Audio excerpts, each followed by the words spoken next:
of the EPS Employees Pension Scheme 95.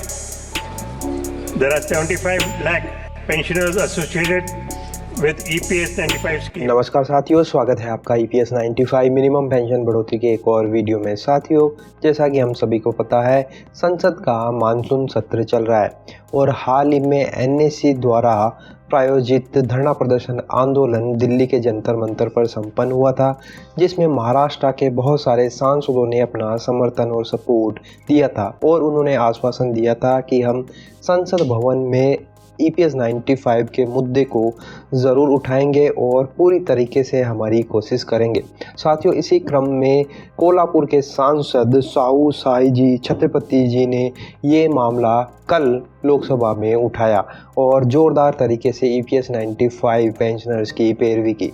उन्होंने बताया कि किस तरह से 1000 रुपये की मिनिमम पेंशन को लेकर वे जीवन यापन कर रहे हैं। क्या सरकार को पता है कि प्राइस इंडेक्स कहाँ चला गया है, इन्फ्लेशन रेट कहाँ चला गया है और क्या 1000 में गुजारा भत्ता करना महीने में पॉसिबल है? क्या ये सरकार को पता है? अगर नहीं पता है तो उनसे मैं जवाब चाहता हूँ। साथियों, उन्होंने बहुत ही तीखे शब्दों में सरकार से ये प्रश्न पूछा कि EPS 95 के मुद्दे पर सरकार क्या कर रही है और कब तक EPS 95 का मुद्दा सॉल्व होगा। साहू जी,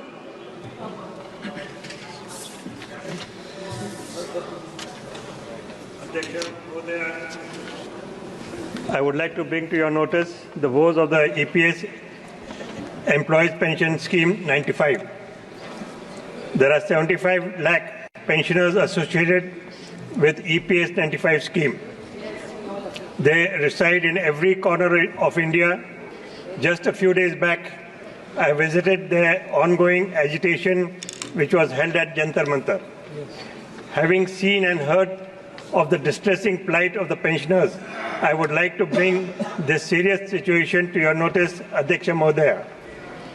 The present numbers of this fund are employees of the central and state government sectors and private sector undertakings. The members enrolled are approximately 30 crores. Statistics state that the corpus in the pension fund has increased from rupees 3,93,000 crores in 17-18 to rupees 7,80,000 crores in 22-23. Adhyaksha Mohdaya, will the government be pleased to state whether the government is aware of the inflation and rising costs and minimum pension needed to survive in 2024?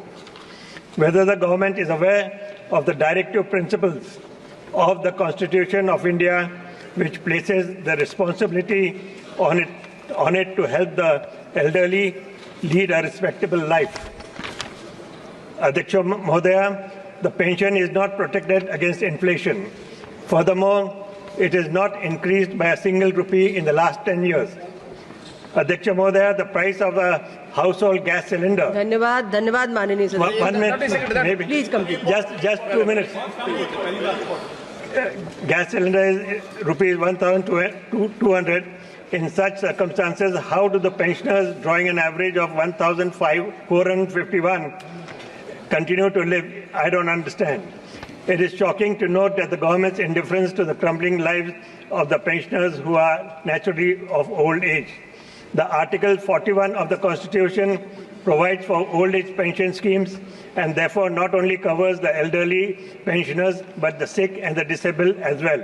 In the year 2020, तो साथियों, आप देख सकते हैं कोल्हापुर से सांसद कांग्रेस के साहू साई जी छत्रपति जी ने पुरजोर तरीके से EPS 95 का मुद्दा संसद के लोकसभा सत्र में उठाया। जैसा कि उन्होंने वादा किया था EPS 95 पेंशनर से और NSE दल से कि मैं आपका समर्थन करता हूं और पूरी तरीके से मेरी कोशिश रहेगी कि EPS 95 के मुद्दे को जल्द से जल्द सॉल्व करवाया जाए। लेकिन साथियों, जैसा कि हम सभी को पता है, ये सब विपक्ष के सांसद हैं और आखिरकार बार जो फैसला लेना है वो गवर्नमेंट को लेना है, लेकिन गवर्नमेंट पर दबाव बनाकर ही ये सब कुछ करवाया जा सकता है। तो ये पूरी कोशिश थी विभिन्न सांसदों के जो महाराष्ट्र के हैं। एनएसी भी लगातार कोशिशें कर रही हैं कि इसी तरीके से दबाव बनवा कर EPS 95 के मुद्दे को सॉल्व करवाया जा सके।